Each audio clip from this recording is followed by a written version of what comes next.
Hello, I'm Father Mitch, and welcome to EWTN Live, where we bring you guests from around the world. And our guest tonight goes all around the world.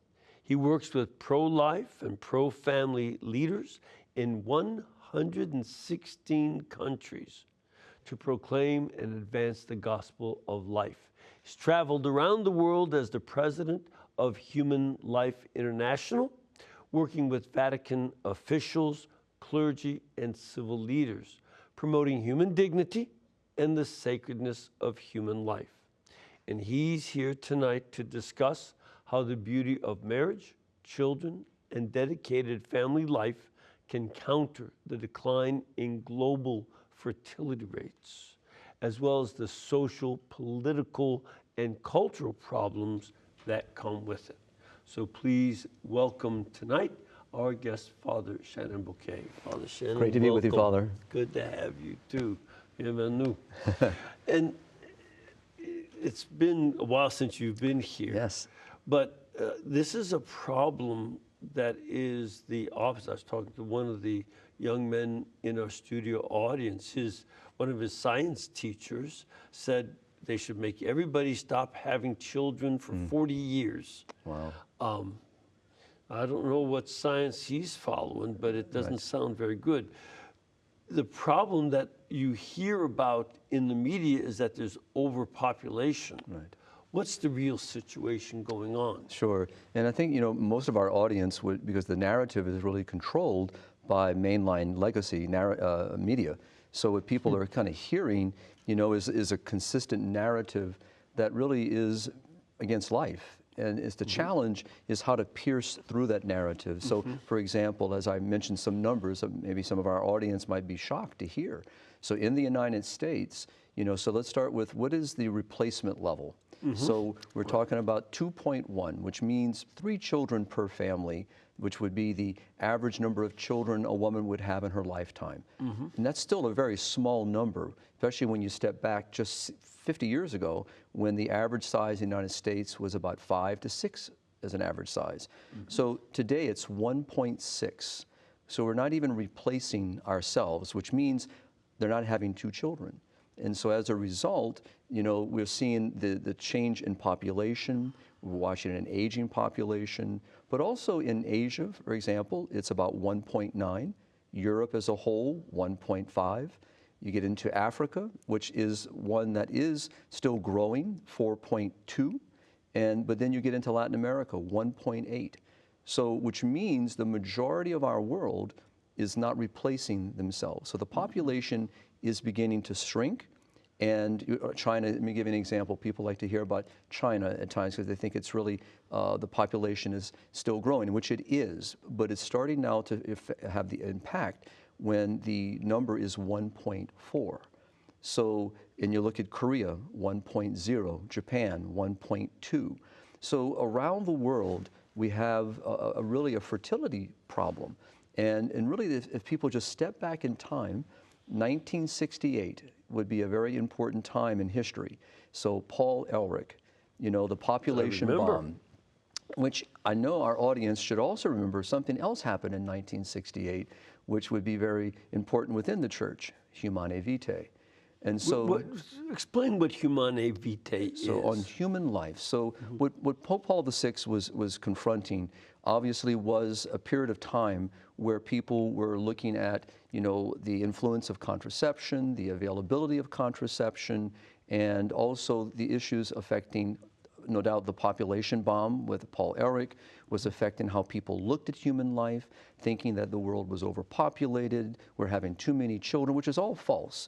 One thing that's important, even today, Paul Ehrlich's calculations have all been debunked.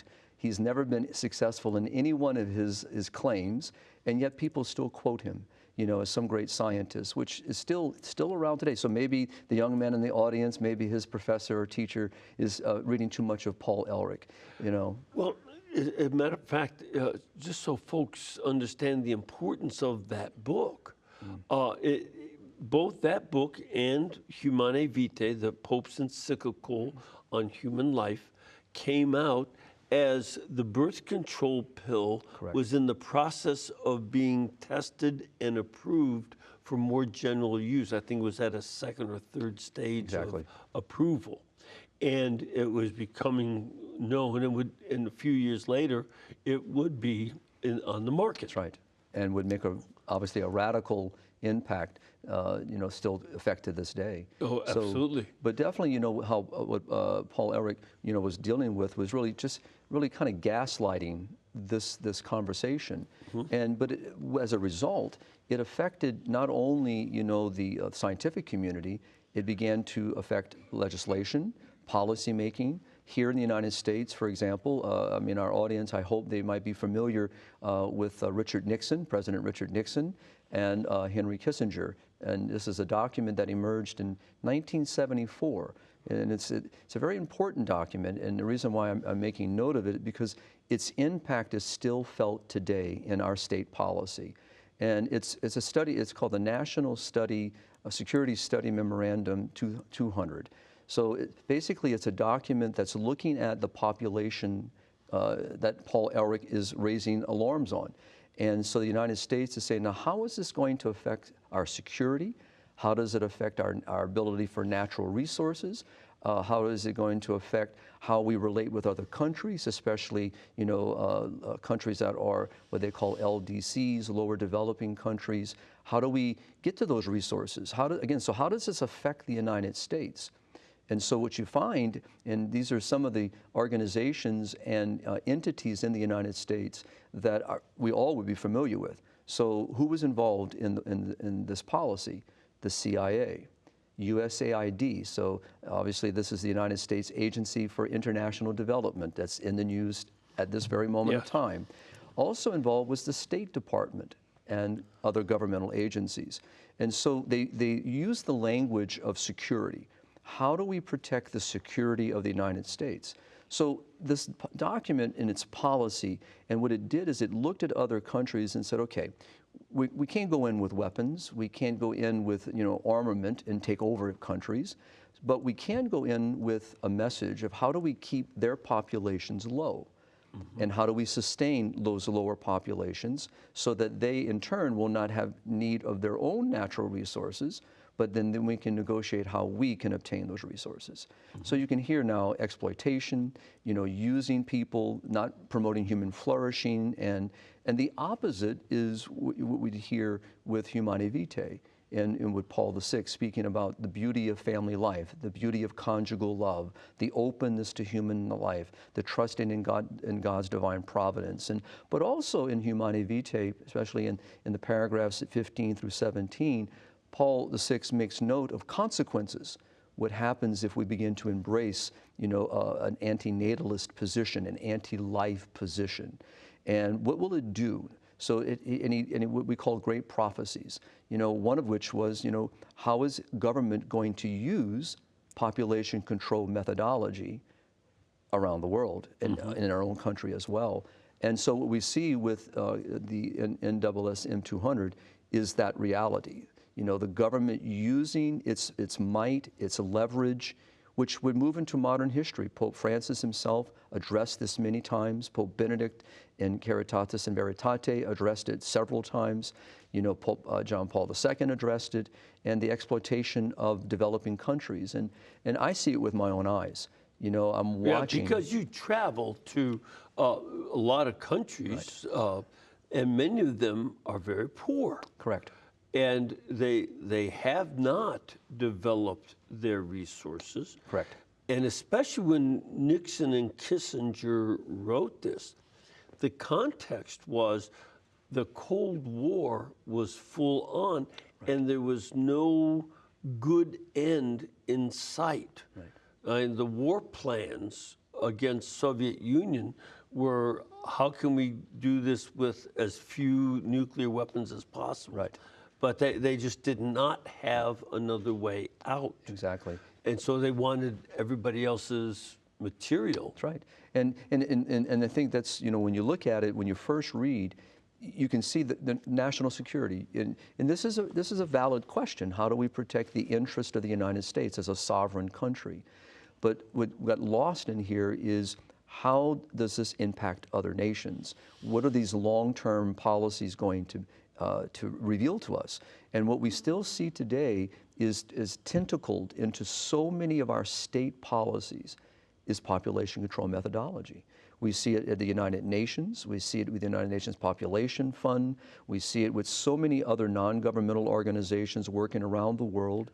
You know, even our own country, sadly, is very heavy-handed, you know, in this conversation still today. Well, one of the things that has happened repeatedly, I first learned about it in President Clinton's administration, but it happened again later on, especially in President Obama's administration, that you could get aid from us, you know, financial aid, Right. if you were willing to let us teach you how to kill your children. Correct.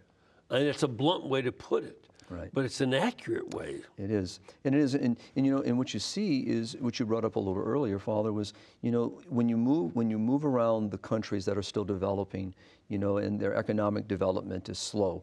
You know, you look at the suffering, you look at the struggle, you look at the poverty, and you know, in what like Pope John Paul, Pope Benedict, Pope Francis, and no doubt Pope Leo now will begin to address as well, is what is our response? You know, it's not the number of children that make them poor. It's the lack of resources that they do need and infrastructure. And, you know, and as one of our directors has often said out of Tanzania, he oversees all of HLI's work in English-speaking Africa. And, you know, contraception doesn't change the electrification, doesn't bring us cleaner water, doesn't bring new highways, new hospitals. It just makes larger poor families into small poor families. Yep. And so the real issue here is what John Paul brought up in Centesimus Annus, the 100th document celebrating the 100th anniversary of Rerum Novarum, you know, where he really kind of looks at how do we share as a developed nation, you know. And as I'm using these terms, I'm not a big fan of them in lower developed nations, you know, developed nations, but this is how they speak of them economically. But how do we as a nation that has been so blessed with technology and resource, how do we assist other nations to be able to help themselves? So what kind of resources can we bring that help human flourishing, help true, authentic human development without exploitation? And I remember Pope Benedict XVI would get very much raise this problem, because you would see money being used, resources being used. You know, we remember many of the phrases. You know, if you're willing to accept contraception, abortion, support now today, you know, the whole transgender issue. You know, money will flow. We'll give you resource. And I mean, being in many of the countries around the world, I see our signs up, USAID, I see UK aid, I see other countries with their aid signs, and they're always surrounded by Depo-Provera signs, other ways, means What's the first one? Depo-Provera. What's so that? It's an injectable that is placed into the arm of a woman who is of childbearing years, and basically it just provides contraceptive hormones to her body to prevent her from conceiving. And so it's very dangerous. It has many side effects. And without any care to many of the women around the world, this is being given to them. We even know of cases where multiple kinds of contraception are being employed by women because they're not educated on what these are. So, and what happens in some cases, people who are selling or making the products available, you know, get paid for every product they get out in the market. And so they're not interested in educating, informing. We've even seen where the whole information inside of the boxes have been removed. You know, so there's no material to help educate any of this. So it's really exploitation at its worst. And what a lot of folks don't know is that those sheets of paper inside, you get that with every medicine you ever buy. But the sheets of medicine with the various forms of birth control let you know of side effects. Right. They take that out. Right. They don't let people know that there are side effects, some of which can be very serious. Right. And they don't let them know that there is, by their standard, a failure rate, that it's not the pill or anything else is 100% effective. That's correct. That's, you know, That's right. and they don't let them know that either. That's correct. Which means then you see how abortion becomes the next recourse. Yes. And so this, and sadly, you know, many times meeting with, you know, whether ecclesial leaders, church leaders, or meeting with civil leaders, a lot of times, you know, they speak very poorly of our country because they see what we're doing and the methodology that we're using and the rationale behind it. Yeah. And what's so tragic is our country does a lot of good. We do a tremendous amount of charity that's not connected to any of these evil things. And unfortunately, that gets lost in the midst of the things that we do that are really immoral and very highly illicit.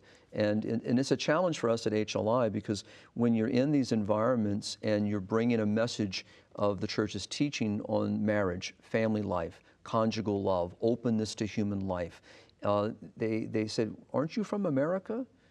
You know, you're the ones that actually are telling us to have less children. You're the ones, the U.S. Right. And so we have to really counter it and say it's tragic that, yes, many in our government believe that the world is still overpopulated. I don't believe they believe that as much as they still look at things purely from what can we benefit from in this particular country, what are the resources we need. So when you look at the Kissinger report and you, at the time, and you look at the 10 countries that it specifically named, Philippines was one of them, India was one of them. So, today, you know, what are the countries named? You know, so how had these policies infiltrated current state policies? Mm-hmm. You know, in one of my articles, I kind of write to President Trump, you know, the newly elected president. And, you know, and we know that he's been, his administration been dealing with USAID. We read the headlines. But what's never mentioned is what fed USAID to where it is today. You know, how did it get co-opted into doing something that originally it wasn't meant to do, what it was not employed to do? And it really is how the Kissinger report, this document really changed the approach of state policy, international policy, how it affected how we fund the United Nations, what programs we're funding, how much money is allocated toward that funding, or maybe like organizations like International Planned Parenthood, you know. And so these are all tentacled toward that document, that document that began in 1974. And so what I wrote in the article, and you know, in kind of writing to the president, let's address the systemic issue. Let's pull back and look at what really is driving this conversation, and how do we really address authentically national security issues? How do we address that without exploitation and manipulation of those in the developing world, or really anywhere around the world? And so it's important for people to really understand what's driving this conversation.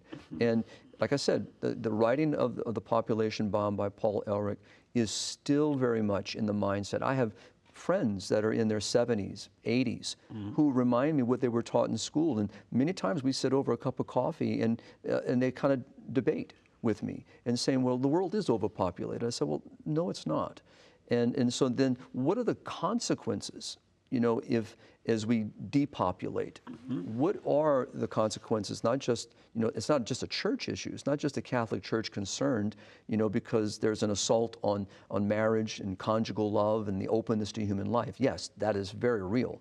But what are the other consequences involved? How does it affect social systems? How does it affect countries being able to take care of its own people? As in our own country, taxes are used to take care of infrastructure, education, medical care, you know, a litany of sources that are out there. Well, what happens when you start inverting what we call a population pyramid? So what that means is that when you look at a pyramid, the very bottom of that pyramid, the lower platform, is where your younger population should be, where your dominant population going up the pyramid. And this is your tax base. These are who are the young people working, paying their taxes, feeding the system. Well, if you invert the pyramid, and now basically you have your younger population at the top of your pyramid, and your older population, your aging population, it makes up the dominant percentage. Well, what are the consequences of that? Well, people reach a certain age, they're not paying as much taxes. They're not working as many hours anymore. They're not paying into the system. Right. They're drawing from the system. So we see this in California as a good example. You know, when we see people, how we pay for all our structures. You know, when people are moving out of the state, when less people are working, how do we keep the system moving? So that's just from a secular point, but the church is still concerned about that too, because we all live in society. Yeah. We all benefit from the infrastructures around us. So this affects everyone. And so it's a very important question. And how do we address it? How do we change the narrative? So how do we debunk the falsification? And then how do we then address, where do we go from here? How do we reinstate a different narrative? I think this is something that's a very important part of the message that the church has for the modern world. I remember how Mr. Kissinger, last year I read a biography of him, and one of the things that he wanted was the population of the world to go down to the point of being only 50 million people. That's the size of California and Texas, but less than that. Right. It's less than California and Texas. And that's his vision. And there's, I believe, Professor Singer, Peter Singer, that's right. he was talking about 5 million people in the world. It hasn't been 5 million humans on the world since the Chalcolithic period. That, you know, about 5,000 and 4,000 BC. Right. This is highly problematic. Who do they think is going to make their latte? That's right. You know, but at any rate. Right. And also, you know, they're speaking about, well, who are those 5 million? And of course, they're speaking about themselves. It's that 1% quote, you know, that the elite, you know, it's in a sense of how they look down at certain segments of the population. And you know, if we look at this, there's also racial issues involved. There's discrimination 100%. involved. There's the whole issue of eugenics involved in this. All this plays into this conversation. And you know, many times I'm, you know, accused in interviews of conspiracy. You know, you're just kind of making conspiracy theories. But this is a reality. This is what we're dealing with. I mean, even how Planned Parenthood has tried to cover up Margaret Singer's history and past, their founder. You know, the whole eugenics, the whole racial issues. Just to put it in her own words, Right. that blacks, she said, blacks are a weed that have to be removed. Correct. No, they're not. You know, and see, I think they're, and she said other things that were, you know, as bad. That's why she used to go speak to the Ku Klux Klan National Convention. Exactly. You know, I'm surprised they don't talk about that. At any rate, this is where we have to take a look at what the church's response is. This is a serious problem, and it's deeply ingrained. But this is where we need to talk about, first, the promotion of marriage and family in marriage. This, because and I say family in marriage because right now in the United States, and I suspect that's true in a few other countries, the majority of children are born to unmarried parents. Right, especially in the Western world, in the developed world. Yeah, right. I was thinking Australia, United States for sure. Correct. I don't know about many countries Europe. in Europe. Yeah. And we have to start off with, you know, that marriage really makes a difference. The rhetoric that marriage is just how I feel at a time, or it's just a piece of paper at City Hall, or making your parents happy by going to church. That's not what it's about. Marriage includes a wide range of goods that affect the parents themselves and the children. This is not something that is just, well, it's what nice people do. It's what sane people do. Exactly. Well, it's what our church has taught so beautifully and consistently teaches. I mean, the family is the cell upon which society is built. I mean, just quoting John Paul, but quoting the Catechism of the Church. But just, numbers are always telling. So in 1960, 18 to 29-year-olds, about 72% of people 18 to 29 were married in 1960 in the United States. This is the number from the United States. In 1974, that number went down to 59%. In 2023, the number's down to 20%. So this is a very telling. But it does go back, to this messaging. So even with the population bomb and the messaging of that era, so as we keep moving forward and we keep making negative married life, family life, welcoming children, the beauty of what the role of the family, we begin to preach a false feminism. We begin to demoralize fatherhood, motherhood. Just like today, we hear it so often. We take it for granted because it's in movies, it's on TV, it's in the commercials. I mean, we can continue to just demoralize these great goods, and we falsify them.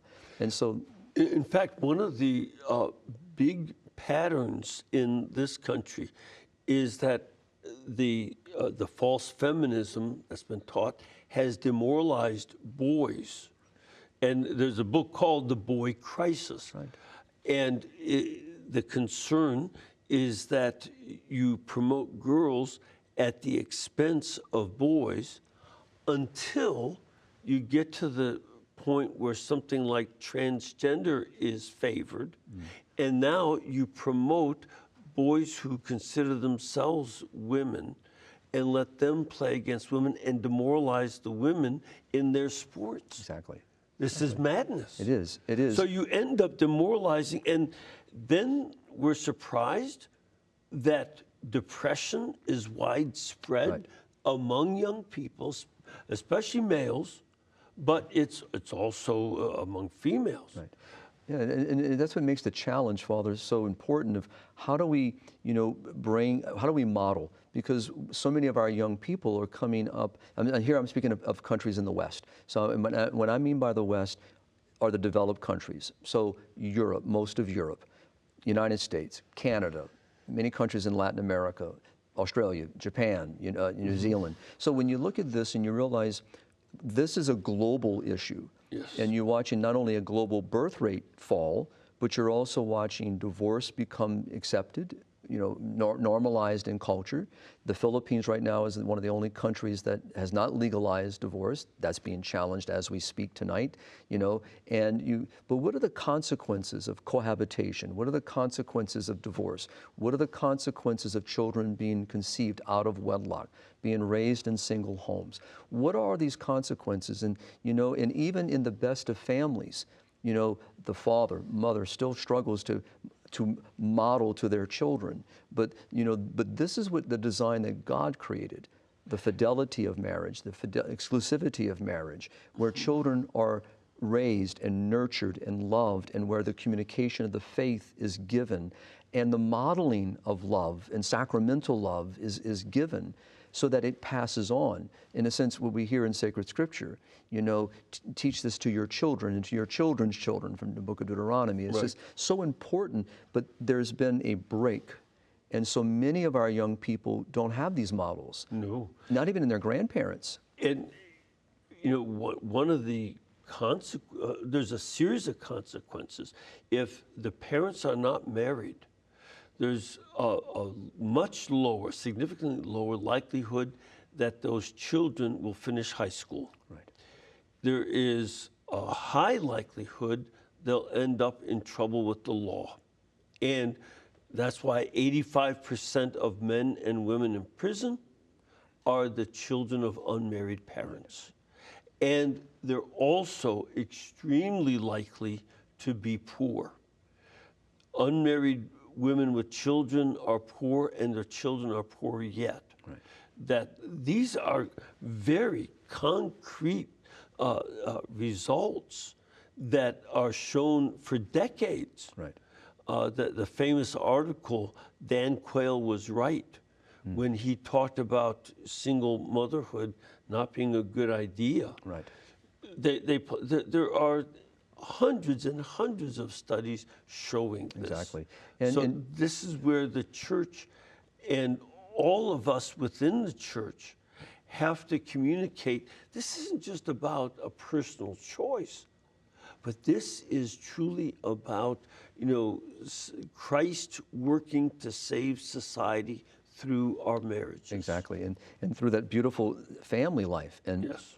So it's interesting, again, as we look out and at the consequences of our choices, and the harms that it does to society, to individuals, to our structures of society.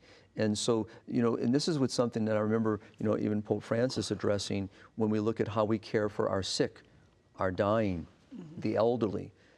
Pope Leo just mentioned recently, that we calling to families to model family life, to model marriage to generations that have no one to show this to them. Exactly. And so they're gravitating toward things because no one really has shown them the way. Yeah. And we also know that the woundedness of many people today who have come from these broken environments. You gave examples how it affects economically, the possibilities of people making bad decisions and ending up in jail. But those that have been able to overcome those hurdles, but still carry a wound of their mother abandoning them, their father abandoning them. 100%. One thing we often talk about in presentations on contraception, we talk about the linkage.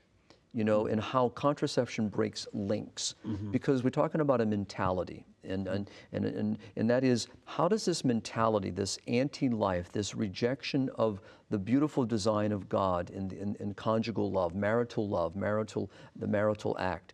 So we look at what a link does. So when man marries woman and woman marries man, there's a link that's pulled between them. But that linkage connects them. I'm gonna use my hands. I'm a good Frenchman, And so, but those links then also link them now to her parents, his parents.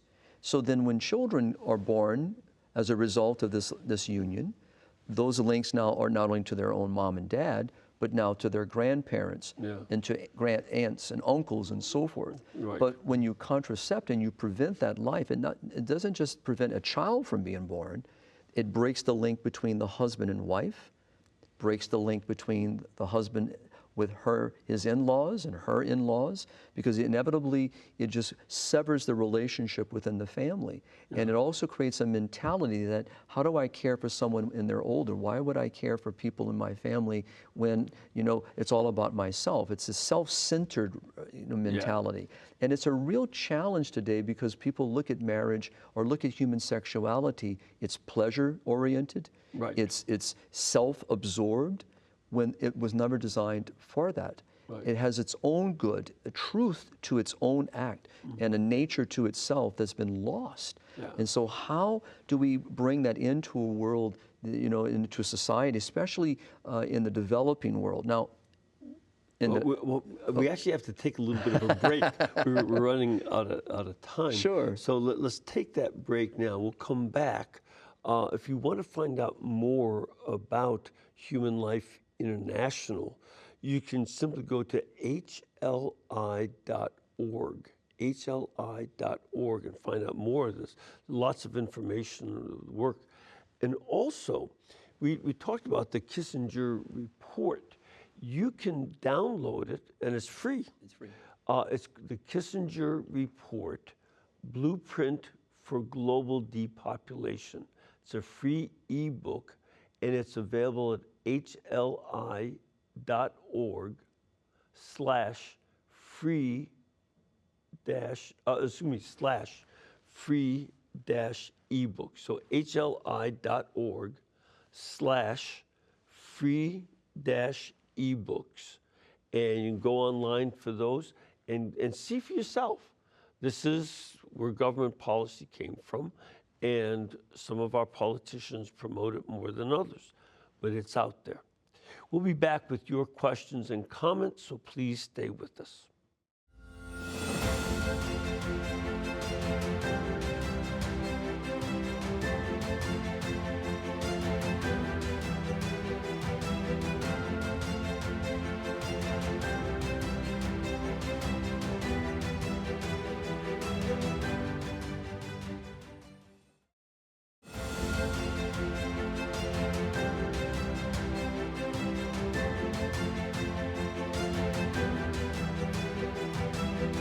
Got two questions. All right, welcome back. And if you are interested in this topic, and it's an important one, you can watch the Living a Culture of Life podcast with our guest, Father Shenan Boquet, and it's at HLI.org. I mean, HLI really has an enormous amount of information available, and it's information that really has a big impact. You ready for some questions? Sure. All right, let's start off with Steve in Oregon. Steve, what can we do for you? Father, I was going to ask, when you have less children being born, will that affect God's plan for mankind? Yeah, so we look to the future of the human race. Sure. What effect might that have to have fewer children? Of course. So if we just look within a single family structure, and we have examples of this, and I'm going to turn to Africa, which as I was going to mention a little earlier before the break, and that is when you look in Africa and you see where family life is still welcomed, where children are still very much a beautiful blessing to a family, what happens is the family supports each other. They care for each other. They help each other through difficult times, through struggles, and also through celebratory times. They celebrate as a family. And so as we age and as maybe illness affects a family, people work together. They accompany each other. They help each other. And so definitely the size of a family is very influential, very impactful, but not just to the immediate family, but to the community at large. Mm-hmm. I mean, so I myself, come from a large family, in an extended family. And we were taught these values of care for the neighbor, outreach to the neighbor, being mindful of others. This was taught to us. And, and even though we ourselves, had our own needs and our own expectations, but we were, very much instilled with the common good, the responsibility to others, the outreach to others, charity toward others. These are great goods that larger families promote as well. I've often thought of this in terms of St. Catherine of Siena. She was the 22nd out of 24 kids that her mother and father had. Right. And can you imagine if they had said, honey, do you want to stop at 20? Right. Mm-hmm. Or for them. And then she'd be, we would never have one of the great saints of the church. Even HLI, Father Marks was one of 23 children. Is that right? So Father Marks is the founder of Human Life International. So and so it's it's so important to this openness to God's plan, openness to what's the first commandment that people forget? Is be fruitful and multiply. Yeah. This is the first command of God. That wasn't a math problem. No. And so it's important to that people see the great good. And I think people have, because the narrative has been so strong, the messaging has been so successful, that people really look at other people who have more than 2 children as doing something harmful, doing something very harmful to society, which is completely false. And this is something that families I personally know who have 6, 7, 8 kids, sometimes more, will be in the store with their kids, and complete strangers will give them a lecture. You shouldn't have so many kids. Right. That's really not their business. Right. No. That's between them and God here. If He gives them that many blessings, then exactly. And besides, the other thing I tell them, all right, you get that person to choose which one you're going to give back. That would be absurd. That's right. That's just crazy. We have another question from our studio audience. Sir, where are you from? I'm from Birmingham, Alabama. Great, good to have you here. Thank you, And Father. your question? So my question, which is a little bit related to what you were just speaking about, I'm curious, the first half of the show we talked about a lot of cultural or governmental forces and cultural forces that are encouraging an anti-family sort of mentality. But how much do you find that even though the church is teaching on matters like abortion, contraception, fidelity, and permanence in marriage, as much as that might be cutting against the grain, how much do you find it's actually a source of attraction for people to be drawn into the church? In other words, it's a tool for evangelization rather than a stumbling block for the message. Right. Yeah, Thank you. Thank you very much. And so this is probably one of the largest challenges in facing the church around the world, but especially in the West. Because one, my experience has been in the 14 years of serving HLI, but a priest of now 33 years, nearly 33 years, preaching the church's perennial teaching on marriage, why contraception violates the great good of marriage, is not really preached enough. And very seldomly do I hear it preached. And when meeting with people around the country, they themselves admit it's not preached. And so the first challenge really is to address why. Because it is a great good that we are promoting, the good of marriage, the good of conjugal love. But we have to show why this is a good, because people have lost their sensitivity to it. And as a priest who's preached this, having had people walk out of Mass, walk out of because they're so foreign to them, and many times they take offense at it. Yes. So the real challenge that I found was, then how do I begin to build through catechesis, through formation in the parish? How do we bring that then to a diocesan level? How does we then bring it to a more of a national level? And this is something that that we do at HLI globally, trying to instill not only a different narrative, but how to create structures within parishes, within diocesan structures, within family life offices, respect life offices. How do you bring the message, which is a message of goodness, truth, beauty, to the forefront? And one way that we've done this is by, again, modeling. You bring families forward. Interesting, Pope Leo, in speaking about the family, talked about, St. Therese of Lisieux's mom and dad. He actually mentioned some of the blesseds as examples of family life. Well, we have to do the same thing. Expose, our parishes to family life. We have to expose them to it, show them that, and not so much putting people on pedestals. But one thing I often would do is speak about many of those larger families in the parish and having them maybe at different little workshops in the parish. How does having a larger family, how does that affect you economically? Because people, that's what they want to ask. How is it going to affect me economically? How can I raise a larger family? What could I do do I have to change my work? Do I have to have 4 jobs? How do I do all this? And what you hear is reprioritizations. You hear a different focus, a different value that you're advocating for. And people, this is new to so many people because they don't see it. Right. And so that's one of the things we try to do in our parish structures. Okay. We have another caller. We have Richard online. Richard, where are you calling from? Steve Krista Ray. I'm calling from Baton Rouge, Louisiana. Father Are you Boquet knows something? me. Good Father to Boquet have you here. comes from the Holocaust Memorial, American Oh, Holocaust very good. Memorial. Yes. Well, Father, since the death camps, the abortion death camps closed in Louisiana 2.5 years ago, I've been going to Planned Parenthood, and we've handed out thousands of human life alliances, the truth about Planned Parenthood. Not one person there, and just about everybody takes the brochure, has ever heard that contraception is evil, that, courtship and marriage and the blessing of children are how God wants it. And these are everybody that just about goes into that Planned Parenthood tells me they go to church. So, you're right. Nobody ever has heard, of the thousands of people I've talked to in the last couple of years, has ever heard anything about sacramental marriage, the blessing of children. But what's more important is this.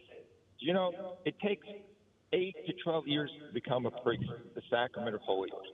It takes a couple weekends to get married. We need to prepare our children for the sacrament of marriage. There should be a marriage program. There should be sacrament of marriage. Just like in Louisiana, during the Foster administration, he had the abstinence programs and covenant marriage in all the public schools. That's a necessity. Without that, we lost. Death camps are going to come back because the father and mother of all this murder is diabolical sexual disorientation. And worse yet, the women that I talk to that go into Planned Parenthood, they say they never heard the idea that it's an evil not to have a father.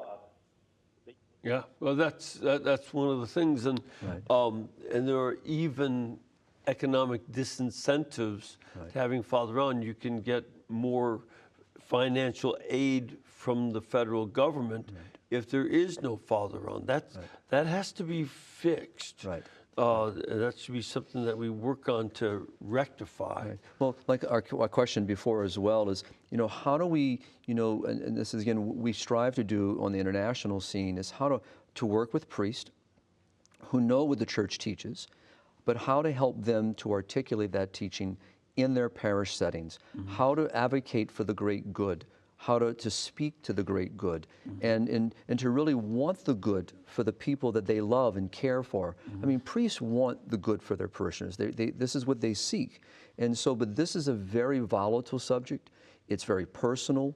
Again, you kind of, that narrative is, don't get into my bedroom, don't get into my economic situation. I remember people saying, I don't want the Pope in my bed. Keep the Pope out of my bedroom. Right. I said, he doesn't want to be there. Don't flatter yourself. That's right. But what he wants is for God to be there. Exactly. That's the issue. It's like one time I asked a priest, in speaking about Humanae Vitae, who said to me, I really don't like the document. And I said, well, Father, let's have a cup of coffee. What don't you like about the document? What is it about it?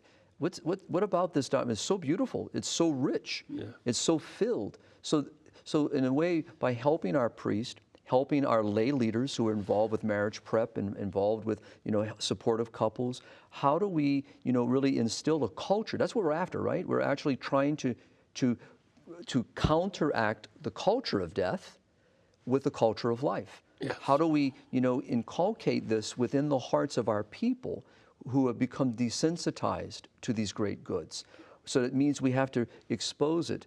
In a sense, all very similar in a way to how people of a certain percentage of our Catholic population do not believe in the true presence. So how do we respond to that? How do we re-educate? How do we form? So, and we're seeking ways of evangelization. Well, this is the same approach. We have to re-evangelize within the church itself and to really lift up the good and expose the good and talk about the good. And change the approach that people have toward human sexuality. I mean, as priest, I've been asked this several times, Father, I don't know how you don't have sex. I mean, I hear it in airplanes, I hear it in airports, and, so people are so fixated, on a physical reality, which is a great good within the proper context and the proper purpose of God's design, but it's a beauty, it's a good, it's something that God has created. But it has a purpose. It has a design. And so when you rupture that, it causes great harm. Yeah. And so it can be lived, and it can be lived beautifully and joyfully. And this is where the modeling of couples in their fidelity, in the joy of their marriage is so important. Yeah. And, those of us who live in chastity and celibacy can say to people, well, I don't think I could wait until marriage. Oh, you can. You won't explode. I can assure you. We have another question from our studio audience. Young man, where are you from? Fountain Hills, Arizona. Good to have you here. And what's your question? So, as you said, Father, people here having 1, 2 or more kids is just messed up nowadays. And if I talk about the beauty of people having 6 or more children in a family, they're often whoa, that's not financially feasible, emotionally feasible, physically feasible. So what's the best plan of action for talking to people like that? Because sometimes they're Catholic, sometimes they're not. Okay. Thank you very much.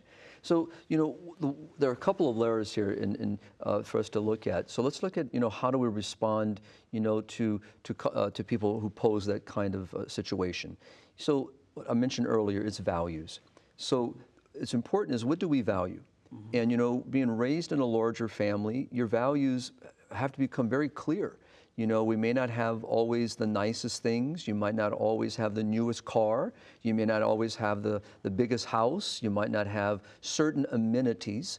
But the And value. if you're younger, you don't get a lot of new clothes. That's right. You might have some hand-me-downs, and people are afraid of these things because, again, it's conditioning. We've been so conditioned, and so we have to uncondition people the way they think, to change their mentality. Yeah. But it really is values. It's about values. Now, on the side of how do we instill this within culture as well is another way, and that is government's role.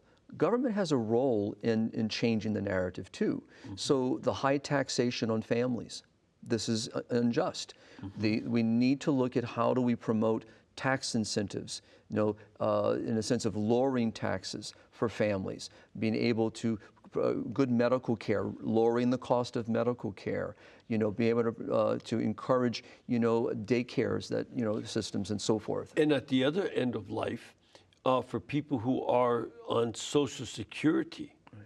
If a widow and widower remarry, they can lose right. their Social Security right. benefits by being married, so they live together right. without marriage. That's right. Unacceptable. And they get punished right. for financially right. if they do get married. Exactly. And this is something that's another injustice. Acceptable. Exactly.